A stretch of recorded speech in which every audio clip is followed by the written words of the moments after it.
We're taking our shoes off and hopping on the trampoline now for a precision lesson with Canada's Jason Burnett.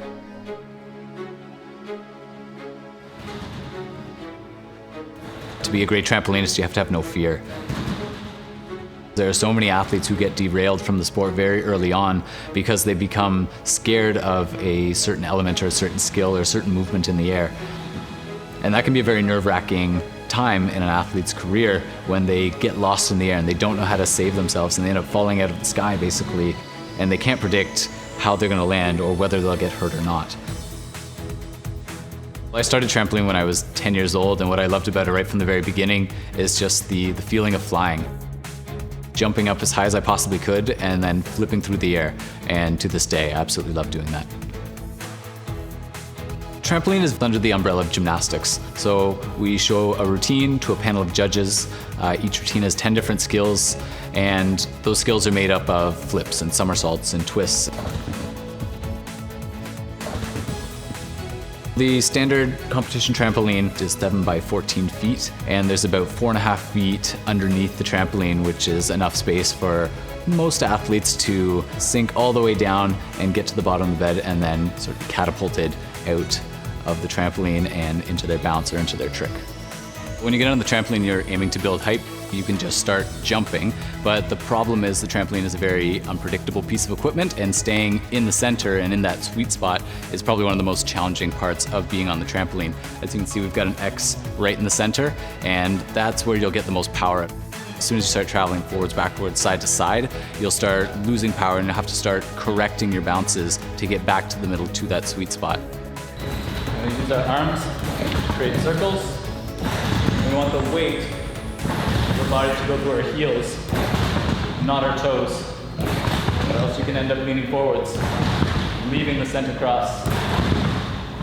We spend years and years attempting to master trying to stay on that center X. If you can stay in the center, then you can usually pull off the biggest tricks and the best combinations, maintain your form and your height throughout the 10-skill routine, and hopefully get on top of the podium. Burnett is noted for having completed the world's most difficult trampoline routine and therefore understands the importance of perfecting each element, as competition scoring leaves no room for error.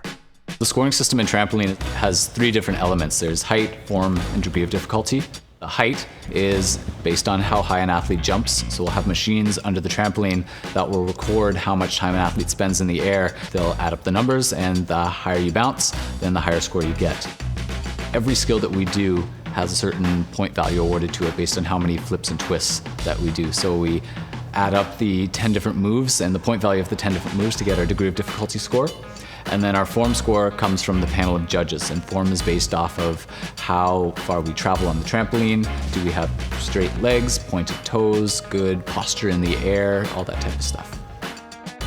A backflip in trampoline is never just a backflip. We always have to use a position, whether it's straight, pike, or tuck. Straight body is just straight body. Pike is when we reach down and touch our toes, and tuck is when you bend your legs and make a ball in the air. And we'll also apply those to a skill called a branny, which is just a front flip with a half turn. And the half turn usually occurs about mid-somersault, and then we want to complete the half turn as we're upside down and finish it before we land with our feet back on the trampoline so that we can have a nice stable rebound out of the trampoline into the next skill. Trampoline is a do-or-die sport. You get one opportunity to show your routine. We have 2 different routines that will show the judges, compulsory and an optional. The compulsory is made up of your basic elements of trampoline, and then we'll use 2 skills for degree of difficulty. So a difficulty score on compulsory will be about 3 points on average or so. But in the optional routine, that's where we show all of our most difficult skills. So we use our triple somersaults, our double somersaults, our multiple twisting skills, and DDs can range anywhere from 16-0 up into 18 points of difficulty. When you're flipping around through the air with no safety nets underneath you, you can't always guarantee that you'll make it through safely. So you have to be a bit of a fearless person to trust in yourself and trust in skill and trust in the equipment that all those elements are going to line up just right 10 times over, day in, day out, so that you can continue training and competing successfully.